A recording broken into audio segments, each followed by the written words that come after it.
Hello again, everyone. The notes for today is going to be talking about incorporating the rest of the elements in the periodic table. You probably noticed that with the first set of notes, we really only stuck with groups 1, 2, and 3 through 8. So we had those particular charges. All right, so here we're going to figure out what's the deal with the transition metals and how do we properly incorporate them into the pretty simple, straightforward rules that we learned from the first video. Okay, so the first thing I want to lead off with is the fact that transition metals get the name because they have multiple positive charges.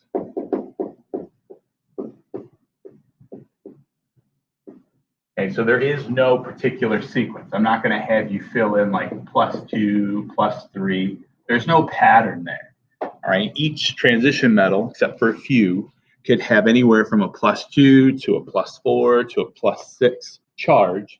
And so we have a system set in place for how we're going to actually identify that particular charge. First one is that we're either going to determine the charge on the transition metal by looking at what it's bonded to, or we're going to be telling you the name of the transition metal followed by its charge written in Roman numerals, right? And so we'll see some examples of that as we go forward.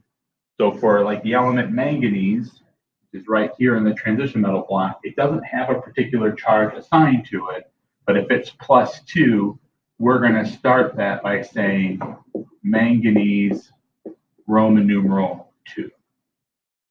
Okay. And then again, for something like lead, which is down here, if it's lead 4, we're going to say lead Roman numeral 4, and then whatever else it's going to be bonded to. And we'll see some examples of that as we go forward. Right. There were 3 particular elements that I wanted to highlight. And on your green periodic table, you want to make sure and add this detail to it. All right. So just like we wrote the charges at the top of the particular column, you need to locate silver, cadmium, and zinc, like the top right corner of that transition metal rectangle, right? Those particular elements have these charges right here. Okay, so silver, right in that little tiny box for silver, we're going to write +1. And then for cadmium and zinc, I need you to write +2.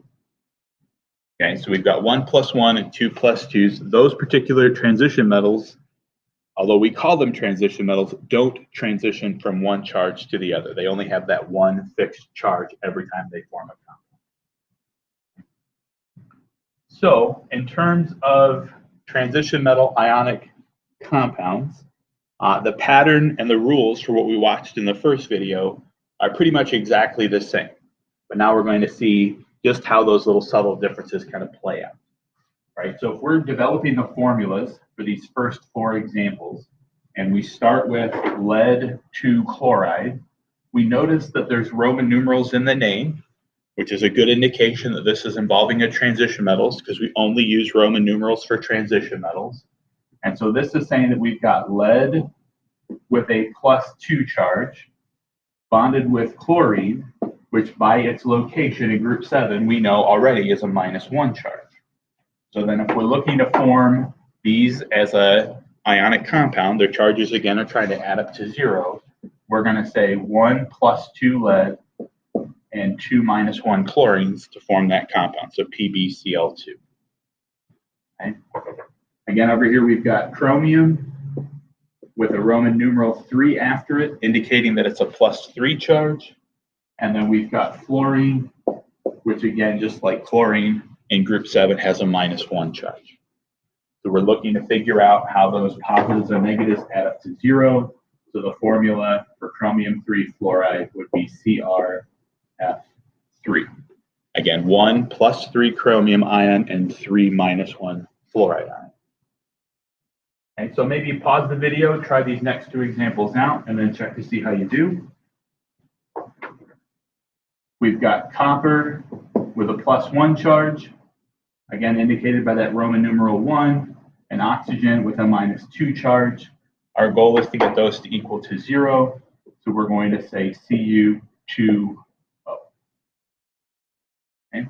little bit of a curveball with cobalt 2 nitride, because we've got cobalt with a +2, nitrogen with a -3. And again, in this instance, our least common multiple is going to add up to 6. So we need to get cobalt up to +6 by giving ourselves 3 + 2 cobalt ions. And then we need to get the nitrogen to -6, and we're going to do that by giving ourselves 2 nitride ions.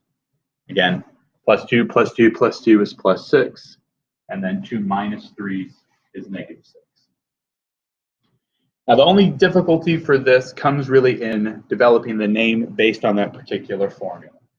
So for these first two examples, we see that we've got SNO and SNO. And if we locate tin, the element Sn on our periodic table, it's right here. Okay? So it's a transition metal. And we can't just get away with saying, well, it's tin and it's oxygen, so we'll call it tin oxide, because we've got two examples of formulas that look like tin oxide. So the basic rules are still very much the same. We're going to write the name for the metal ion, the full name, and we're going to put IDE at the end of the nonmetal. But we have to figure out what is the charge of that tin, because it is a transition metal and could have multiple charges. Right? So I would get in the habit of looking at this formula and saying that, well, we've got 1 oxygen, so that's a -2. We've got 1 tin, so what would that tin's charge have to be to counteract the 1 -2? So the name for this compound is going to be tin 2 oxide. Again, the Roman numeral indicating the charge on that tin ion. So then if we go to the right, again, we've got another example of a tin oxide. But this time we've got 2 oxygens. So we've got 2 -2s, and we've only got 1 tin.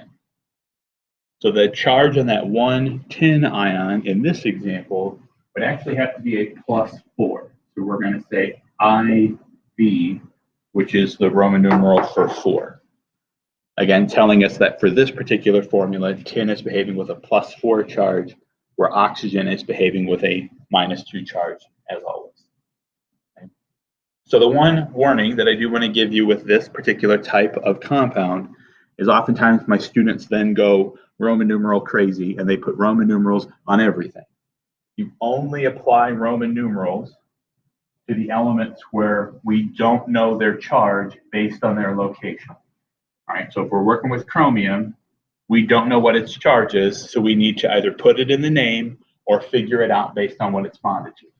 If we're working with potassium, potassium is always 100% of the time a +1 charge. So there's no point to put a Roman numeral 1 in every compound that incorporates a potassium ion. Okay, so that's one thing we'll need to kind of watch for. All right, so for these next two examples, again, pause the video, take a minute or two, try and figure out how you would name these particular compounds. Ask yourselves, do we know the charge on that particular metal ion? And if we do, we don't need a Roman numeral. If we don't, we do need a Roman numeral. So the name for this first example, CdBr2, is actually just going to be cadmium bromide. Again, the full name for a metal ion, and then we add IDE to the nonmetal ion. And the reason we don't use a Roman numeral, again, is that cadmium was one of those 3 transition metals where we know its charge is always a fixed +2. So it's kind of redundant to say cadmium 2 bromide, because cadmium is always behaving as a +2 ion. Okay. And then for this last example, Fe2O3, we know that Fe is iron. We don't know its charge, so we need to put it in Roman numerals, and then it's bonded to oxygen, so it's iron something oxide. But there's a little bit of math that needs to be done here, because we've got 3 oxygen ions, which are each -2, but now we've got 2 iron ions.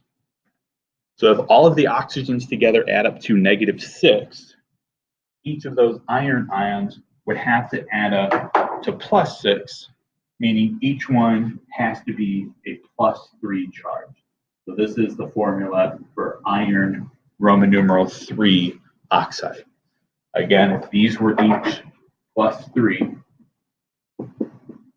that adds up to a total of +6 that cancel out the oxygens, which we know the charge of adds up to a total of -6. So that's it for transition metal ionic compounds. Practice these, like I said before in the last video, and we really need to get a stronger understanding of like when to and when to not use these particular new rules in naming compounds.